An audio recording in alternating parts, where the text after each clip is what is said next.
Buenas tardes, señores estudiantes. A continuación, vamos a dar inicio a la clase de análisis del entorno nacional e internacional, para lo cual es necesario que hagamos un repaso del régimen de la comunidad primitiva, la conquista española, y vamos a pasar a estos tres regímenes que nos compete a la historia ecuatoriana. Para lo cual, el objetivo de este encuentro pues, va a ser interiorizar el desarrollo social del hombre ecuatoriano mediante el material audiovisual para la adquisición de la cultura de conocimiento general, sobre todo aquella ecuatoriana. El material audiovisual pues lo hemos tenido desde la semana 1, 2 y en la 3 también. Para esto vamos a considerar que usted debe ver el video del boletín de mitas y elegías. Este es correspondiente al régimen de la esclavitud. La realización de las actividades sincrónicas, como es la videoconferencia en su horario normal de clases. Dentro del horario de clases vamos a realizar una actividad asincrónica que se desarrollará la clase taller, y así también tenemos la tarea de los presidentes, y pues obviamente este material lo pueden tener dentro del libro de Enrique Ayala Mora. Dentro de las actividades de la semana, pues vamos a diferenciar la evolución que tiene durante la República, ¿sí? A partir del capítulo 3 del resumen de historia del Ecuador de nuestro libro base. ¿Dónde está el libro? Pues el libro lo pueden encontrar en la biblioteca virtual. Pueden acceder con la letra E más su número de cédula, y la contraseña es su número de cédula.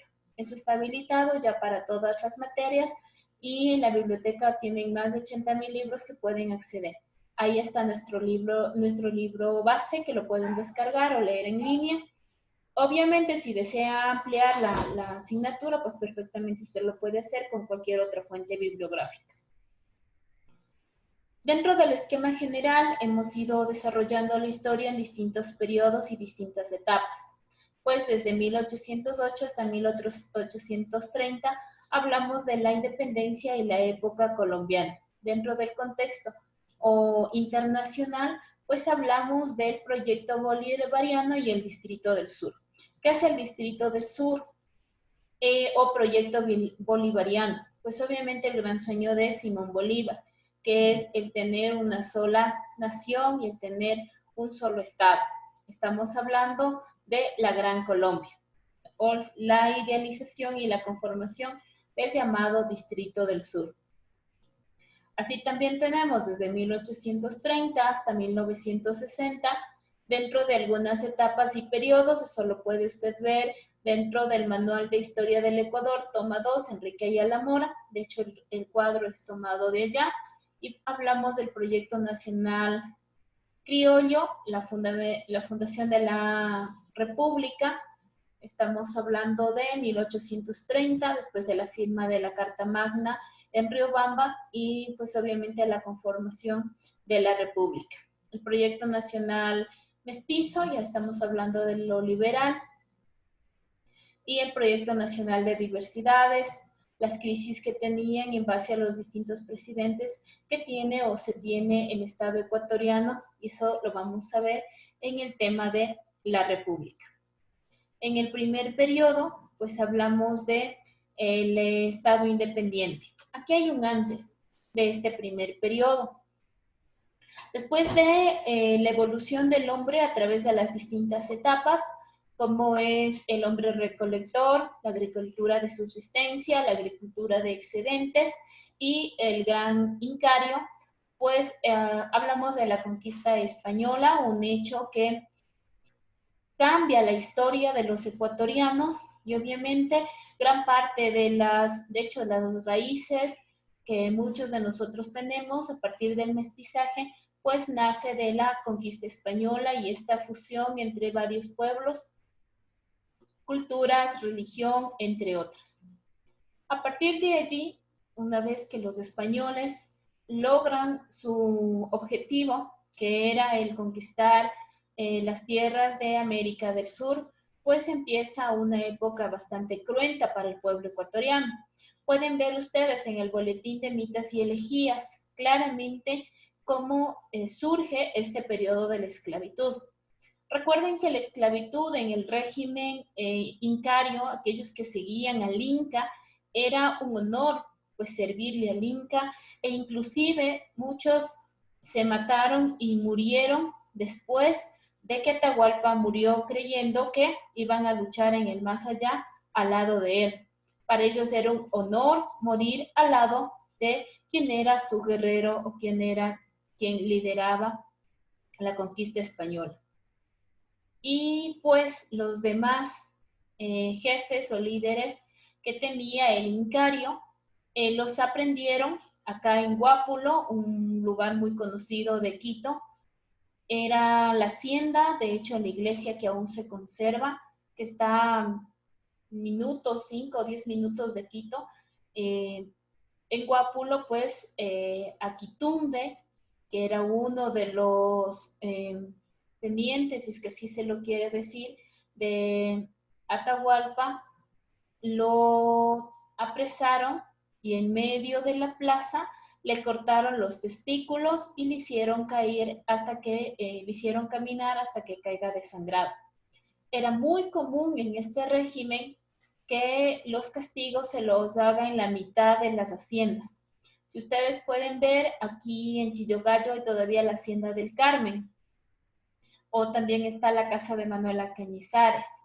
Váyanse un poquito más allá y van a encontrar muchas haciendas, sobre todo vía Maguaña, vía Riobamba, y muchas de estas haciendas en la mitad de los patios tienen un gran poste en donde les amarraban para latigar a los indígenas, incas, ¿sí? A los esclavos. En este caso, una vez aprendidos, pasaron a la época de la esclavitud.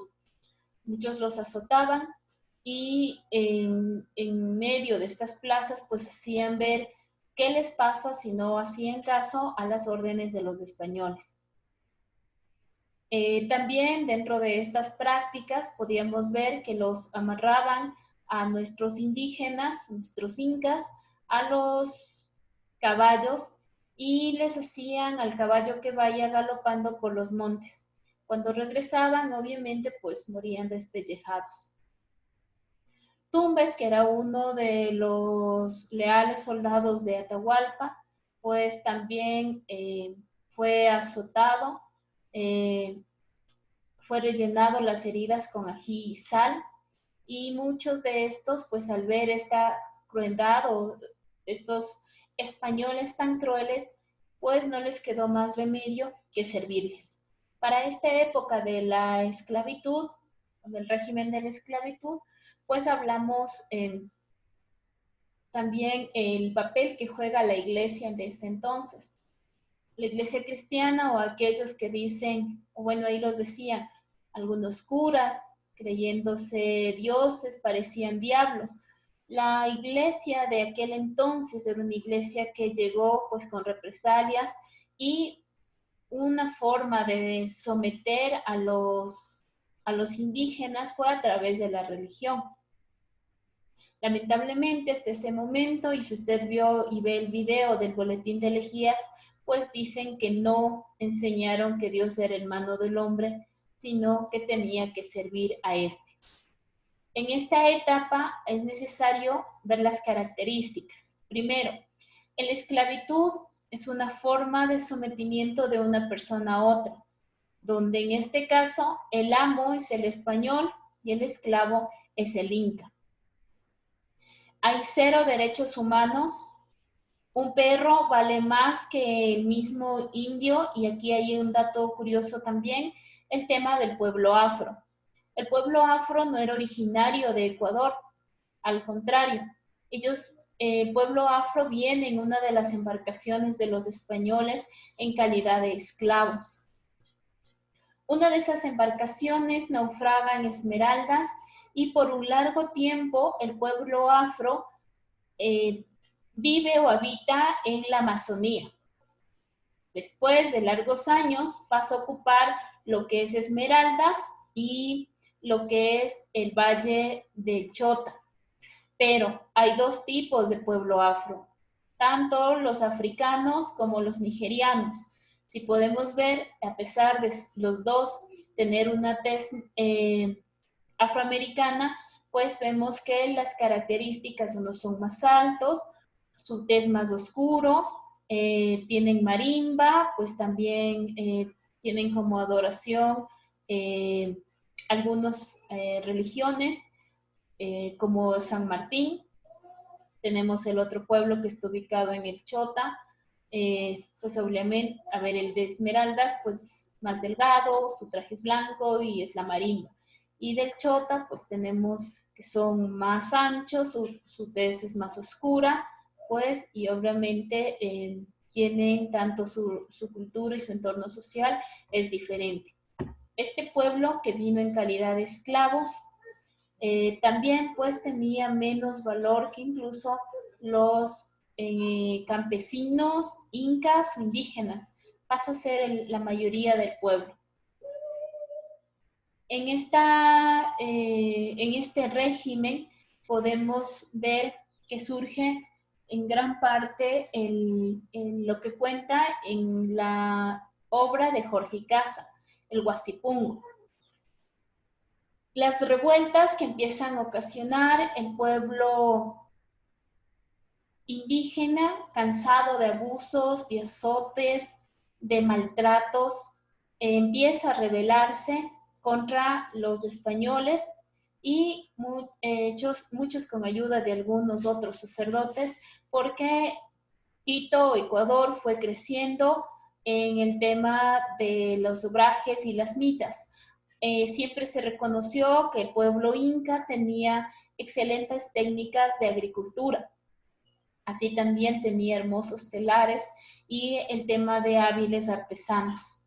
Entonces fue creciendo, fue produciéndose el tema del mestizaje y a raíz de las grandes revueltas surge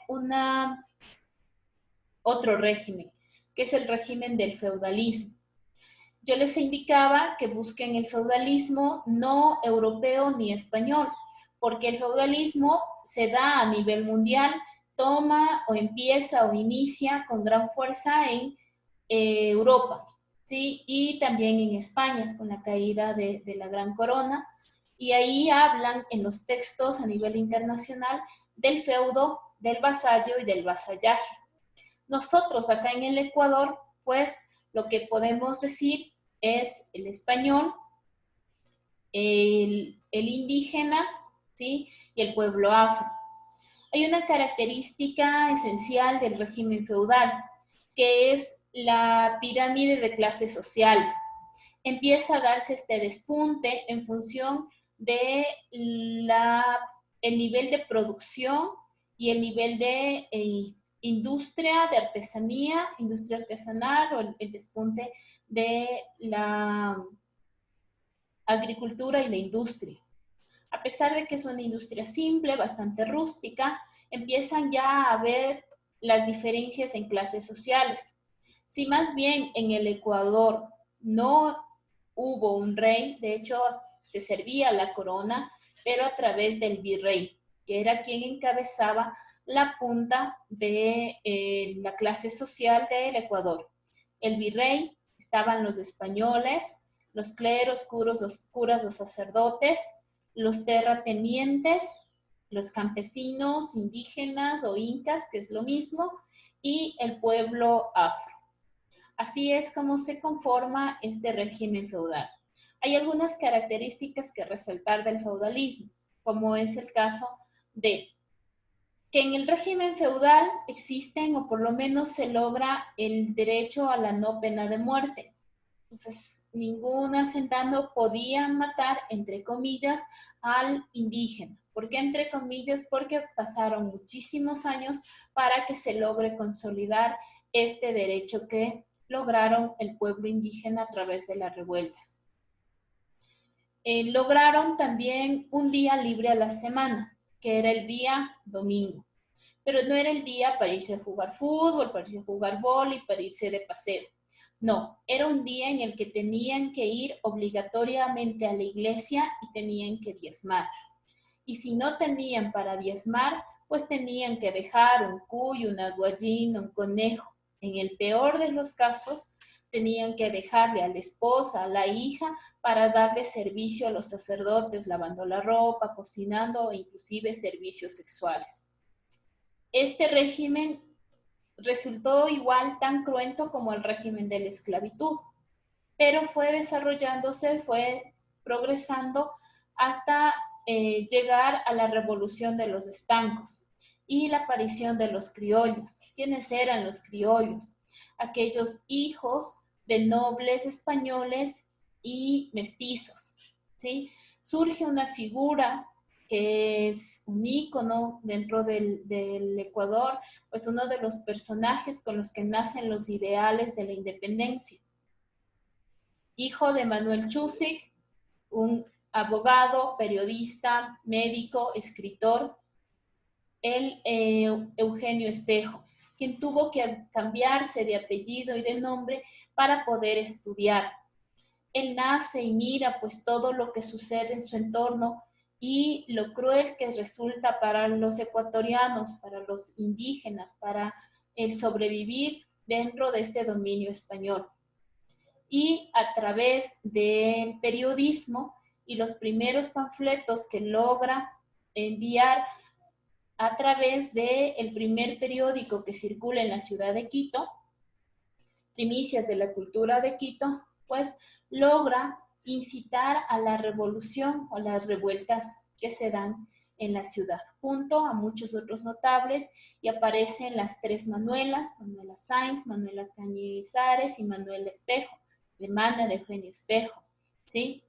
Y empiezan ya la época liberal junto con Antonio José de Sucre, con Simón Bolívar, con el niño héroe como Don Calderón y muchos otros personajes que los tenemos a la historia en función de lograr la independencia.